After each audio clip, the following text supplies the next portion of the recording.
We're talking to Mr. JLee, who's the president of AFL-CIO, and Kwame Lillard, who is the president of the African American Cultural Alliance. And we're dealing with some issues that have developed since the recent General Assembly dealt with unions and with tenure and a number of other things. And of course, Mr. Lee, let's have you and Leo, let's start with you, because I think we promised we were going to open with you. I think we need to go back to what the young lady said about teachers and principals. I saw a sign in North Carolina 30 years ago, huge billboard, all down Highway 40, and it said, if you think education is expensive, try ignorance. And right now, it seems like many people who are in that state capitol want to try ignorance, and we're not going to let them. Nobody I know, including that young lady, or her mother, or any decent parent, is going to let the legislator try ignorance on Tennessee. We're not going to stand for it. People are going to go down there on lunch hours. They're going to flood the emails. They're going to do whatever they can to make sure, as that young lady said, that we have to have literate people in our state who can read whether a fountain is black or white, who can read anything that requires that person to hold and maintain a decent job that will boost our economy. We cannot afford ignorance, because ignorance means that no job. Ignorance means people can come to our state and put all kind of economic scams on us, like that thing down there in Murfreesboro, that make-believe project that nobody did any research. That's ignorance. We don't want a working force that's ignorant. We want a working force that is something that's a prize for us, that can attract industry and create jobs. Bring those jobs back that Jerry talks about. That's everywhere except here. We can bring them back. We're going to bring them back, because we're going to have a reason for them to come back. We're going to have some smart, intelligent, efficient, loyal workers. As a matter of fact, as the president of the AFL, you've been accused of being the leader, Jerry, of this activity, bringing all these folks together. And I would be proud to take full credit for it, but there were a lot of people involved. Social media probably got 500 people there. People came from all over the state. Other groups participated in the planning.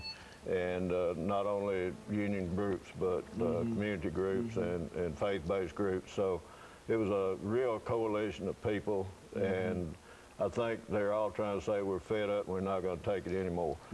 Some of these regressive laws that they're passing against unions to weaken unions, where, for instance, they're not going to allow for the employer to withhold the dues to pay them to the union, and when that happens and people start having to pay on their own, they're going to forget it. They're not going to be able to afford it this week, and it's going to weaken the unions in that manner financially. But they're also trying to take away their right to collectively bargain the terms and conditions of their employment, and it's just unconscionable. We've had those rights. Now, public employees don't really have the right to collectively bargain a contract. They can have a memorandum of understanding.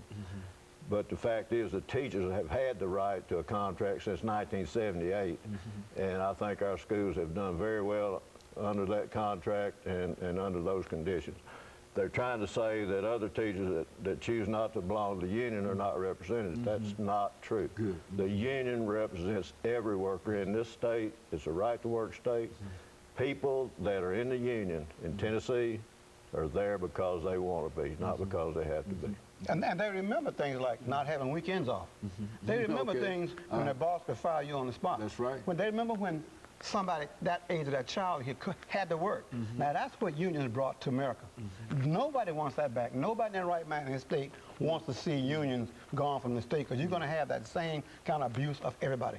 And nobody's going to take it. Now, everybody who's listening to your show ought to decide how many hours this coming week they're going to devote to figuring out who to call to talk about this union-hating, busting attempts by the state legislature. And you would certainly encourage that. What would you say to these folks that are out there this morning in reference to let their voice be heard, come out and support these efforts, join these efforts. We will publicize them.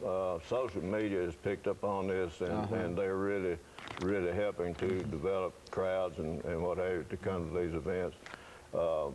The national AFL-CIO, by the way, I'm the Tennessee AFL-CIO president. Rich Trumka is the national president.